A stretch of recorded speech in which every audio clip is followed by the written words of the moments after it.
test 65, section 4, question 4. Gabby says, in school, children should be allowed fully to follow their own interests, supported by experienced teachers who offer minimal guidance.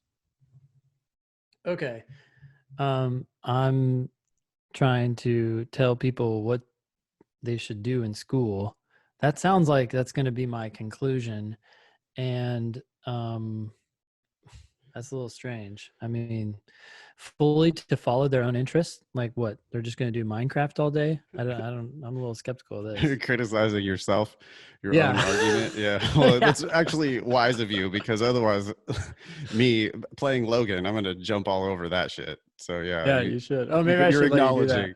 I should pretend to be like fully convinced by this. Children should be allowed fully to follow their own interests, supported by experienced teachers who offer minimal guidance. This enables them to be most successful in their adult lives.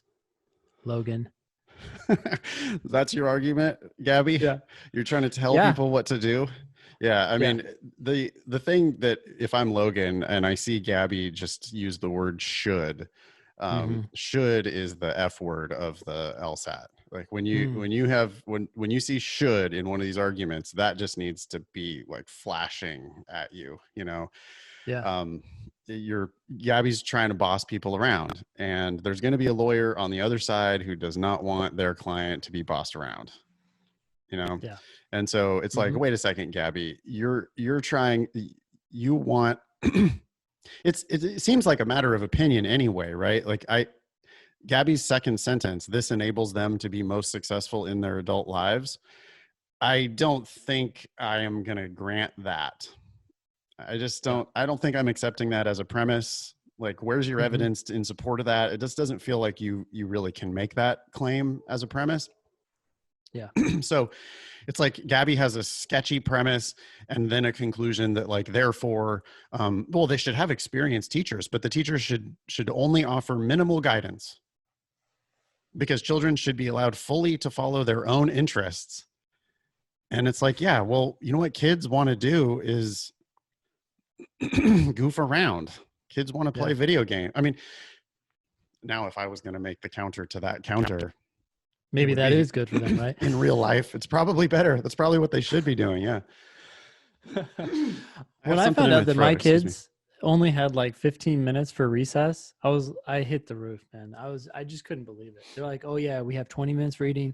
And as soon as we're done, we're allowed to run out, but we can't run out until everyone else is done. And I'm like, wait, hold up. You got 15 minutes to play right after you ate? You eat for 20 minutes and then you go run? Like, to me, it's just the whole day is a waste.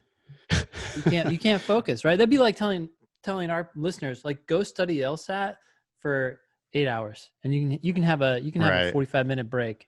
Otherwise, get back on it. It's just ridiculous. Yeah. I hate school. Anyway, sorry. Yeah. Yeah.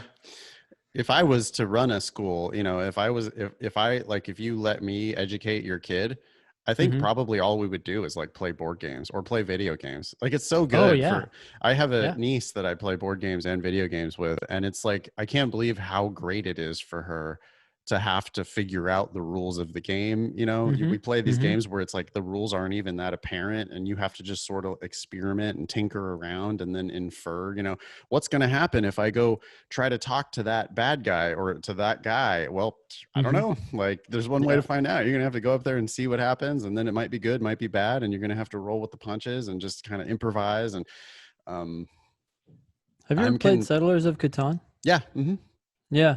I mean, I love playing that game with the kids because there's chance, obviously, but there's a decent amount of strategy. And those are the perfect games to get them like thinking, you know? Yeah. Wait till you see how these cooperative games work. You're going to love it because then they're going to have to actually like think through what the other player is going to do to help the team. And there'll be a little bit of maybe even negotiating about like, well, if you do this, then I could do this. And then we could do this. And then everybody wins or loses together. But it's like a big puzzle. You know, every new game of Forbidden Desert or every new game of Pandemic is like, okay, we have these different resources, we have these different skill sets, we have these different problems that we have to solve.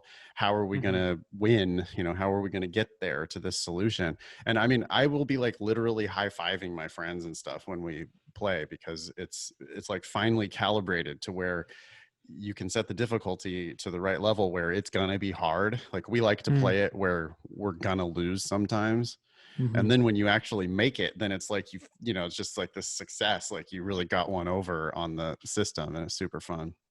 That's cool. Yeah. Anyway, Gaby is trying to say that kids in school should be able to follow their own interests, which now it's become clear that Ben and I actually agree with in real life. Like, yeah, yes, right. Yeah, you're right. Let them do whatever the fuck they want.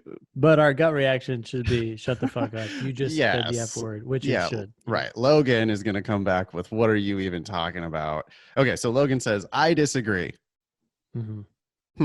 That's like a kind of blanket. We don't really know yet exactly what Logan is disagreeing with, right? Like, is it the evidence, or is it the conclusion, or is it both? So Logan says, school children should acquire the fundamental knowledge necessary for future success. Again, with the should. They've both dropped the LSAT F-bomb. Okay. School children should acquire the fundamental knowledge necessary for future success, and they learn such fundamentals only through disciplined, systematic instruction from accredited teachers. Accredited teachers? Yeah, accredited teachers. These people are both idiots, really. I think Logan is like, works for the school teachers union. Yeah. You know, like Logan is just like, no, we need more Logan doesn't want experienced teachers. Logan wants accredited teachers. Like Logan works for the board of accreditation of teachers, and Logan wants more teachers and more hands-on. Like, nope, we need to accredit these teachers, and then we need to give disciplined, systematic instruction. I think. And Gaby's like, Gaby's like, what's that school that they kind of let the kids do what they want to do? Is it Montessori? Yeah. Yeah. Okay. Got it. Yeah. There's so many other options here.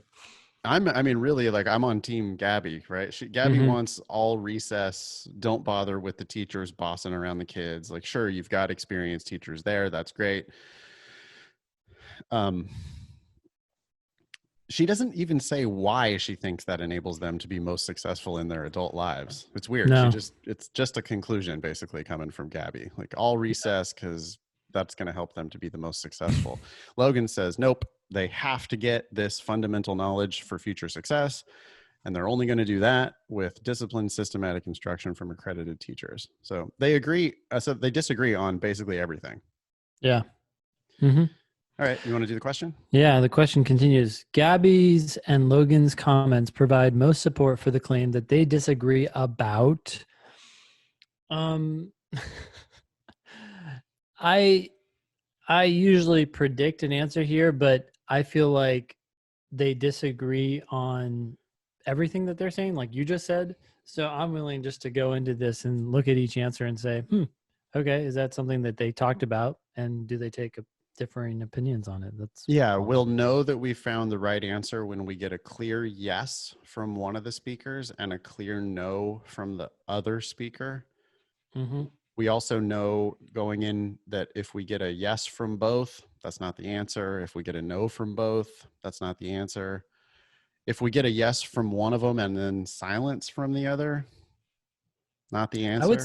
I would say that silence is probably the most common feature of a very tempting wrong answer. People imbue, something to the speaker that wasn't there. And it's like, well, wait, just focus on that one speaker. Just focus on Gaby. When does she talk about bees in North America? And they're like, well, but Logan must be alluding to that, right? No, just look at Gaby. What did she talk about it or not? Another common type of wrong answer is one that mentions something that the second speaker said. I think that's when it's really common, right? Because we're used to this red team versus blue team. Like, everything you say has to be countered by we're trained by the news or by our stupid political system to disagree with everything that the opponent says. And so sometimes when the second speaker says a thing, we naturally go, oh, well, the first speaker, of course, they had to disagree with that. But if they didn't take a position on it, then we don't have evidence on the page to say that they are arguing about that thing. So it has to be something that was explicitly, I guess, or implicitly, but there has to be something on the page to justify, yep, Gaby said yes to this and Logan said no, or Gaby said no to this and Logan said yes. Anyway, I'll let you do the answer choices. Cool. So do they disagree about A, the way in which school children best acquire fundamental knowledge? Okay, so Logan straight up talked about acquiring the fundamental knowledge necessary for future success, but Gaby never talked about fundamental knowledge anywhere. So that's an example of what I was talking about, right? This is such a Mhm. learnable test. People just don't even realize, I think, how easy it gets when you do enough of it. Because I knew going in that there was probably going to be an answer that had something to do with shit that Logan said that Gaby just never happened to mention. And that's right there off the bat. And so it's a real easy answer to, get rid of. So yeah, it's out. Yep. In other words, Gaby was silent and Logan took a position on this. Wrong. B, the extent to which teachers should direct school children's education. Yeah, Gaby said teachers should stand back and Logan said they should be in their face, right? So yeah, and the extent to which they should direct their education, I would keep this one open. Okay, so let's do a little kind of role play. You just said Gaby said stand back and Logan said in their face. Okay. Well, if I'm the judge, the counselor, I don't see stand back and in their face in either of these statements. Yeah. True. Okay. So just tell me where what's the evidence? Exactly. Yes. So the first sentence of Gaby said children should be allowed to fully follow their own interests. Fully follow their own interests. Then